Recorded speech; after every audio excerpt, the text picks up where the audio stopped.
হাঁকিয়েছেন সাকিব, বল চলে গেছে সীমানার বাইরে। এটি সাধারণ কোনো বাউন্ডারি নয়, বরং 24 বছরের অপূর্ণ এক ইতিহাসের সাক্ষী হয়ে থাকা এক বাউন্ডারি। সাকিবের এই বাউন্ডারিতেই নিশ্চিত হলো বাংলাদেশের জয়, নিশ্চিত হলো পাকিস্তানকে হোয়াইট ওয়াশ করার, যাকে বাংলাদেশি সমর্থকেরা বলে থাকেন বাংলা ওয়াশ। প্রথম টেস্টের পর দ্বিতীয় টেস্টে রাওয়ালপিন্ডিতে বাঘের গর্জন, ফলাফল ঐতিহাসিক, স্মরণীয় ও দুর্দান্ত এক জয়। পাকিস্তানকে তাদের মাটিতেই ধবল ধোলাই, সাদা জার্সিতে নতুন ইতিহাস লিখল বাংলাদেশের ক্রিকেটাররা। আর ঘরের মাঠে হোয়াইট ওয়াশের লজ্জা পেল বাবর রিজওয়ানরা। টাইগারদের টেস্ট ক্রিকেটের 24 বছরের ইতিহাসে হোয়াইট ওয়াশ হওয়া তৃতীয় দল এখন পাকিস্তান। এর আগেও ওয়েস্ট ইন্ডিজকে 2 বার আর জিম্বাবুয়েকে 1 বার টেস্টে হোয়াইট ওয়াশ করে বাংলাদেশ। তবে এবারের জয়ের স্বাদটা ভিন্ন, বাকি সব জয় অপেক্ষা এই জয় যেন একটু বেশি মজা। পাকিস্তানকে নাস্তানাবুদ করানোর উল্লাস এখন দেশের ক্রিকেট অঙ্গনে। সোশ্যাল মিডিয়ায় সাকিব শান্তদের প্রশংসায় পঞ্চমুখ ভক্তরা, আনন্দে মাতোয়ারা সব শ্রেণীর, সব বয়সী মানুষ। কেমন ছিল পাকিস্তানকে হোয়াইট ওয়াশ করার গল্প, কিভাবে নতুন ইতিহাস লিখল মুশফিক লিটনেরা, ঐতিহাসিক এই সিরিজ জয়ের গল্প জানবো বিস্তারিত আয়োজনে।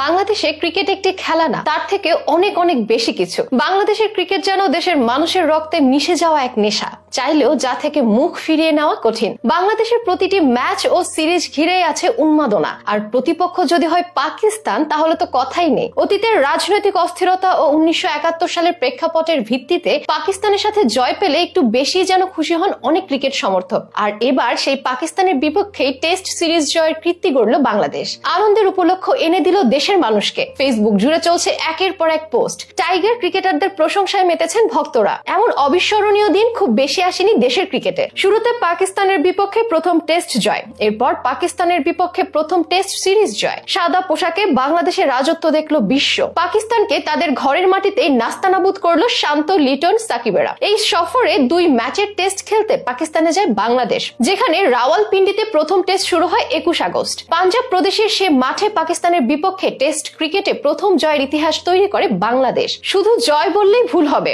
সেই ম্যাচে পাকিস্তানকে তাদেরই মাটিতে রীতিমতো বিধ্বস্ত করে ছাড়ে টাইগাররা। জয়ের জন্য মাত্র 30 রানের লক্ষ্য তাড়া করতে নেমে 10 উইকেটের বিশাল জয়টি ছিল পাকিস্তানের বিপক্ষে টেস্টে বাংলাদেশের ইতিহাসের প্রথম। এর আগে 2001 সাল থেকে পাকিস্তানের সঙ্গে 13টি টেস্ট ম্যাচ খেললেও জয় পায়নি বাংলাদেশ। অবশেষে 24 বছরের অপেক্ষা গুছায় বাংলাদেশের। প্রথম টেস্টের প্রথম ইনিংসে 191 রানের অনবদ্য এক ইনিংস খেলেছিলেন মুশফিকুর রহিম। পাকিস্তানের দ্বিতীয় ইনিংসে 4 উইকেট তুলে নিয়েছিলেন মিরাজ, আর 3টি নিয়েছিলেন সাকিব। ঐতিহাসিক সে জয়ের পর বাংলাদেশের চোখ পড়ে দ্বিতীয় টেস্টে। শুধু টেস্ট জিতেই ক্ষান্ত নয়, সিরিজটাই জেতা চায় বাংলাদেশের। এদিকে পাকিস্তানের সামনে পরিষ্কার সমীকরণ দাঁড়ায়, ঘরের মাটিতে টেস্ট হারার লজ্জা এড়াতেই জিততে হবে দ্বিতীয় টেস্ট। তবে না, এবারও পারল না পাকিস্তান। দ্বিতীয় টেস্টেও নিয়ন্ত্রণ বাংলাদেশের, কিছুতেই জিততে দিল না পাকিস্তানকে। এই টেস্টের প্রথম ইনিংসে পাকিস্তান ক্রিকেট দল 274 রান করেছিল, জবাবে বাংলাদেশের মাত্র 26 রানে 6 উইকেট হারিয়ে ফেলে। কিন্তু লিটন দাসের দুর্দান্ত 100 রানের কল্যাণে টাইগার বাহিনী শেষ পর্যন্ত